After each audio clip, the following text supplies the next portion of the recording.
House Democrats have split with the White House on legislating President Biden's Build Back Better agenda, choosing to tamp down some of the more significant elements of his tax plan in favor of placating the party's business and Wall Street wing.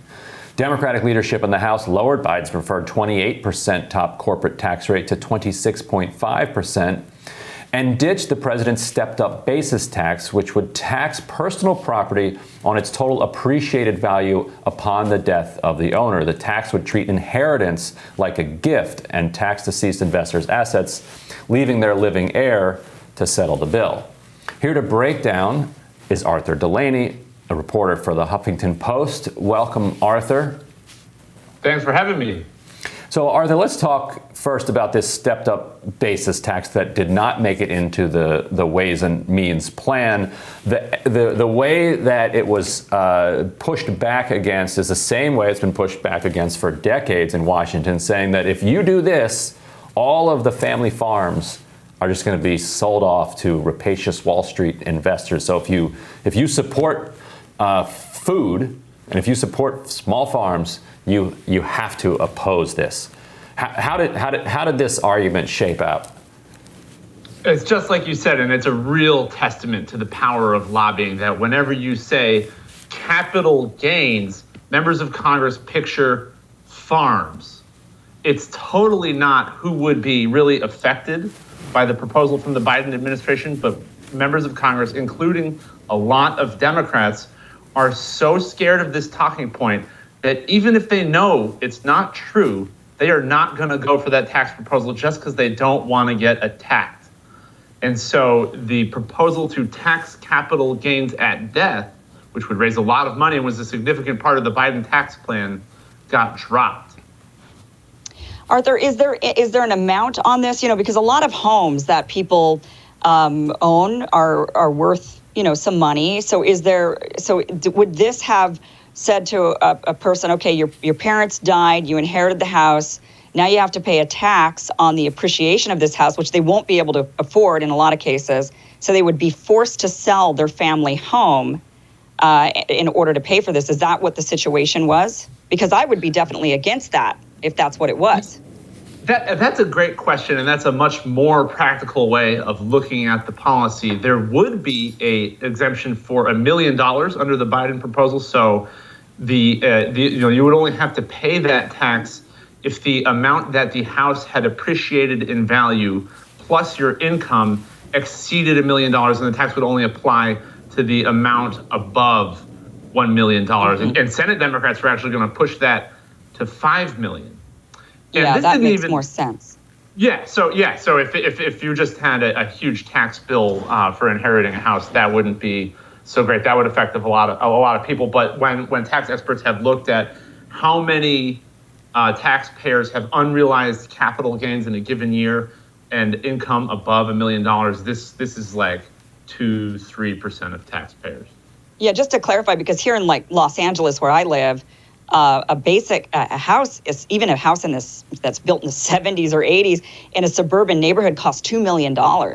So that is well similar. Above that $1 million. It's approaching that here in Washington D.C. as well. Yeah, you could own a house that costs $1 million and a half and not be. I think that's why the Senate was going to move it to $5 million. Yeah. It's not the value of the house that would get you. It would be if your parents bought the house a really long time ago for like $50,000 and then the house was worth $1 million when they bequeathed it to you, the gain would be almost $1 million in that case. And I should also mention that current estate law, there is a $500,000 exclusion for residences. So that would also apply with the capital gains thing. So members of Congress are very sensitive to that. But that wasn't what was the argument with the Biden proposal. It was all about farms. And the funny thing about that is that in the Biden proposal, they said, if you're a family farm, you don't have to pay this ever, so long as the farm continues to be operated by the family. And this talking point had no effect. The Farm Bureau just ignored it. And members of Congress just ignored it. And even Democrats who, when I talked to them, would just say, yeah, we got to protect farms. And I'd be like, it does protect farms. And that wasn't good enough. And so what this really was intended to target is, Arthur, have you heard of the investment strategy that rich people have called buy, borrow, die?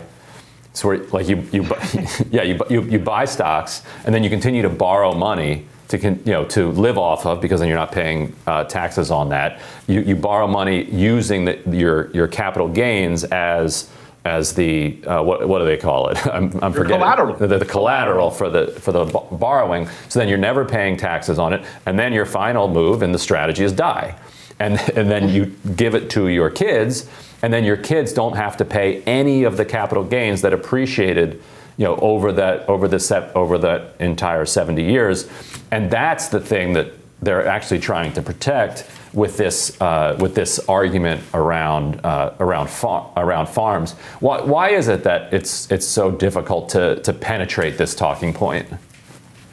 I went looking for an answer to that question, and I think it's really just Washington muscle memory. I talked to someone at the Tax Foundation, which is a respected conservative think tank. They know all about tax policy, and said, where are the farms getting clobbered here? And they said, nowhere. We have no real data to suggest that farms would be harmed by this proposal. There's currently an estate tax that exempts the first $20 or so million of a property's value when it's bequeathed to an heir. And the USDA has looked at how many farmers who would die in 2020 would wind up affected by that.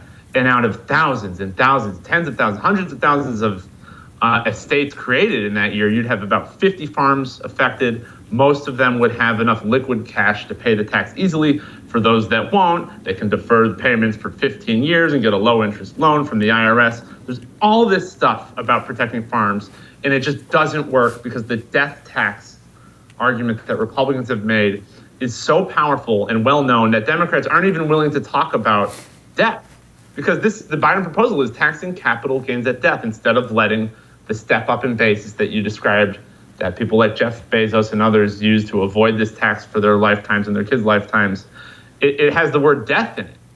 And so they don't want to say it. Well, and it has the word taxes in it, too. I mean, people don't like paying taxes in general. Everybody likes the idea of those other people paying more, who are cheating the process. They need to pay their fair share, but nobody actually likes, paying. It's not, having the government take your money is not a fun idea. Maybe I'm only speaking for my own ideology here, but. You're not wrong. There's some nuance there, though. People are proud that they pay taxes, and taxing the rich is popular. And I get your point. You're talking about taxing somebody else, but that's actually true.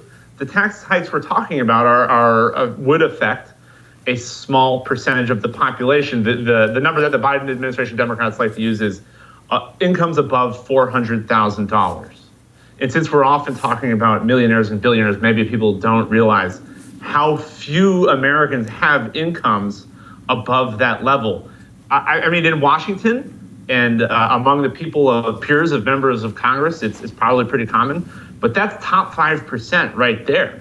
So it's tax hikes are popular. They don't affect, these tax hikes are popular. Taxing the rich is popular, and these are not broad tax hikes on lots of people, but it's just not popular with members. Well, again, in these coastal cities, $400,000 is not rich living in Los Angeles or New York or San Francisco. So that's why some of these packages that they put together into people that are, my family members, let's say, that live in Idaho might look at it and think, wow, $400,000 is somebody who's wealthy. But in a place like LA, it's not. So go ahead. The thing that's confusing to people about this is that, let's say you make $500,000 and you live in Los Angeles, you actually only pay a slightly higher tax rate on that $100,000 that's above the 400. So it's not as if you're paying this huge tax bill because you made more than 400. It's only on that marginal difference above 400. But Arthur, a lot of this is just theater anyway, isn't it? I mean, they're going through this process of regular order where we're putting the bill through the Energy and Commerce Committee, through the Ways and Means Committee, then it's all going to go to the Budget Committee, it's going to go to the floor, like it's right out of the video on how a bill becomes a law. But actually, how much does it matter what product the Ways and Means Committee creates? How much does that influence what's going to be on the House floor? It only matters somewhat. If we were going through regular order, it would matter a lot. But this capital gains piece is one of several things that appear to have been left on the cutting room floor, but could get put right back in the mix. I think the most notable example is the prescription drug negotiation that the Energy and Commerce Committee didn't agree to yesterday before it passed its markup. That sucker could still get put back in there. The senators like the capital gains stuff. They might not repeal the step up in basis at death, but they might look for some other way of closing this loophole where you can just always avoid capital gains taxes, which, by the way, are lower than the taxes people pay on their wage income. All this stuff is still in the mix. This process is being driven by party leaders more than like rank and file amendments and votes. It still is going to be a squeeze, and these members who are against this stuff will still have a lot of power to influence the outcome because Democratic majorities are so small. But the stuff that looks like it's out could still get back in. Yeah. And what's wild to me is that Democrats pretend to care about the racial wealth gap, but this is the thing that would entrench the racial wealth gap almost more than anything else. You know, if somebody gets a gift, that's taxed. Yet somehow an inheritance is considered different. An inheritance is a gift. I mean, that it is somebody else giving you something that you didn't work for. Yet we have decided to treat those things as legally distinct. And the only effect of that is to entrench this massive gap in racial wealth. That's right, and it's a huge amount of money. The step up in basis at that's like $200 billion. It looks like Democrats think that they've got other tax increases that will cover their needs for this bill, and so that they're trying to pick their battles. They don't want to have the farmer fight, and they don't want to have the prescription drug fight right now. But they are, another fight they don't have that speaks to what you're saying. And the tax issue is they don't want to fight about the state and local tax deduction. They left that out of the bill that was approved by Ways and Means yesterday. But that's going to go back in there, and that's an instance of Democrats working with their moderate members from high tax states like California, New Jersey, and New York, wanting to undo the one tax increase from the Republican tax law on wealthy households. And it's totally contrary to their messaging on taxes in general and the racial wealth gap, like you said. Arthur, thanks so much for joining us today. We really appreciate it. Thanks for having me. And we have more Rising coming up next. Stick with us.